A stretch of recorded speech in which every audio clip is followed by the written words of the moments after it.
What are you doing, Jakey, and why do you still not have any sticky bombs? Right, just keep shooting at it then, but you do know that the engine is at the back of the RE7B. Right, there we go.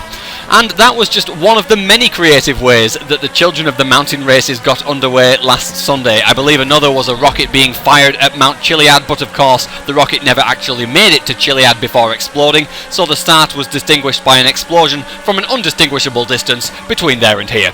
Right, now I had hardly any points going into this Division 1 race, so I was starting in 5th, quite a decent position, but as you can see, right away I was able to turn that into 3rd with those two crashing out, and go chasing after Paul Sitter Picano and G-Gamer from Hungary.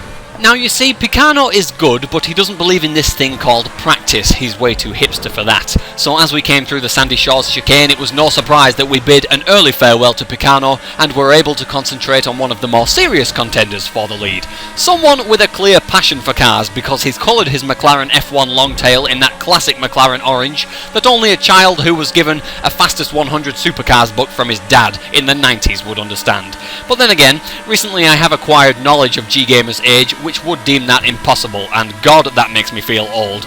But with age comes experience, as I comfortably occupy the left-hand side here, knowing that I'll be able to run the corner wide, late on the brakes, sweep round the outside of G-Gamer, and despite the grass, maintaining enough speed to hold the position. So this is it. Into first in 3 laps, on a track I feel comfortable on, in a car I feel comfortable in. What could go wrong, I hear you ask? Although, at this point, if you're a long-time viewer of the channel, I'm positive you didn't ask that, and you're just merely waiting for the moment where I screw myself. But no spoilers.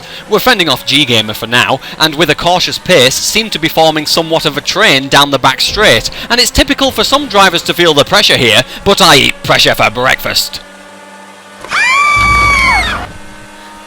Sorry about that, I wasn't quite myself there. Now I do have the lead, so there's no need to make any silly kind of mistakes like...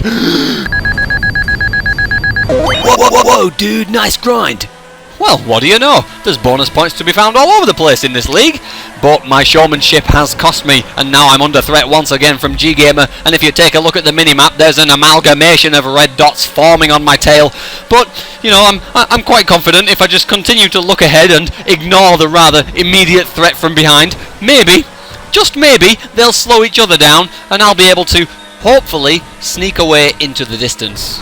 However, Picano, who's been able to recover due to me holding everyone up, lets it be known that he's back and that he wants what I have.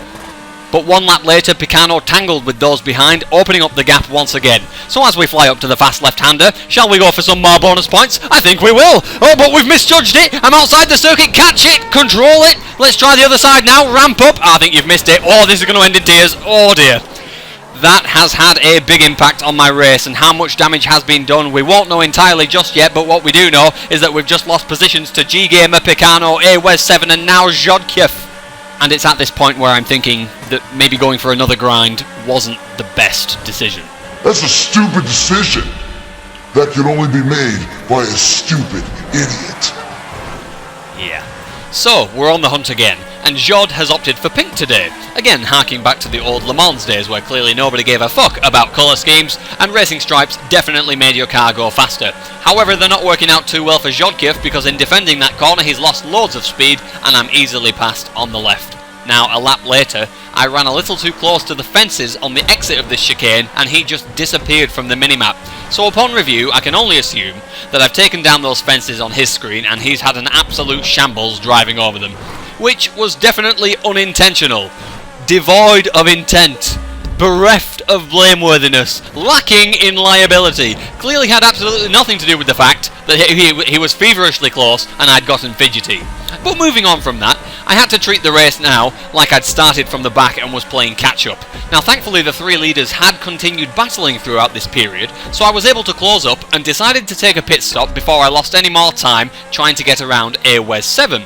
It was a simple enough plan. I had 2 cars in front of me there, AWES and Picano, and all I had to do now was outpace them by a few tenths a lap and hopefully land myself second on track. Right, so here we go then. Oh, hang on, what's this? No. Go away, Charles. Go away, Charles! Oh, for God's sake. So it seems in the battle of 2 halves, this Dutch delinquent is leading the strong force from behind who have already pitted. I suppose I should be pleased that we haven't seen the likes of Frink, Shawnell or Defiance come through, but Charles is still going to put up somewhat of a challenge if I'm to succeed in my mission of finishing on the podium here on Push It to the Limit. Now with a nice exit, I thought my closing speed was going to hinder me from grabbing the dirt, but in the end I backed off and went for it anyway, figuring that I'd be able to make better work of it as we pull alongside Charles here, heading into turn 1 of lap 10, but the outside is difficult to hold there, so it's going to require something else. Now I've got loads of speed approaching the bridge. I'm going to have to swerve to the right violently to avoid contact, but the numerous bumps of the bridge seem to have crippled my speed, and I'll have to settle in behind, trying ever so desperately to avoid causing an incident, as the long tails of these long tails are particularly hard to judge, especially when you can't even see where your own nose is. In the meantime, we see Picano enter first, somehow taking the lead away from G-Gamer, so now this is vital, because Picano is one of the guys that I'm looking to jump, as he's surely going to lose time battling with Awez and G-Gamer for the lead, so if there were ever a time to get around Charles the King, now would be it. As we come side by side down one of the back straight bridges here, I figured that going for a diagonal line would give me some more traction, and it seemed to have worked because I've dived down the inside, run it a little bit wide, there's no speed loss on that particular piece of grass, and we've got it, using the bump to pull away onto the next lap. Some of the leaders have started to pit, and as we fly through the freeway chicane, we see that that's Picano just ahead, so I have done enough despite being stuck behind Charles this entire time, and I've got so much closing speed here I don't even know what to do with it, so I just chuck it to the outside and try to stay there. 2 wheels on the dirt, no grinds this time, and we're going through. That overtake was disgusting. Oh god, I'm dying. How is this race going to play out on the penultimate lap? Well, once again we've headed down towards the pit exit, and G-Gamer 007 is nowhere to be seen, so that's second place guaranteed, while Awez 7 is just at the end of the straight there, still trying to build some speed. Oh, that would be an upset, wouldn't it, to come back and beat the man on his own track. Well, we're going to have to go down to the final lap to sort this one out, because I feel that he's within reach. He's right there if I just hook up one monster lap here, but it's over. Right, all I've got to do now is nurse it home. Picano is somewhere close behind, and this oversteer moment is going to make the nursing more of a surgical operation to keep him there, but it is the last lap, and despite him being full of resent for having thrown away his pole position, and me apparently being incapable of driving consistently after a certain time expires, there are literally 2 braking zones to go. So we're coming down the back straight at what I presume to be top speed, but he gave me the classic, "Hey guys, Picano here," and that was just enough to put me off, force me into braking a bit too late, and although I've basically run that exact line on every other lap, the bush decided to slow me down on this one, and the vulture swoops in and picks up the scraps of a failing driver because I've only gone and thrown it all the way again, lost a decent position right at the end, once again in classic Cirrus fashion, and despite my last ditch effort of creating a new racing line, there was absolutely nothing I could do to respond.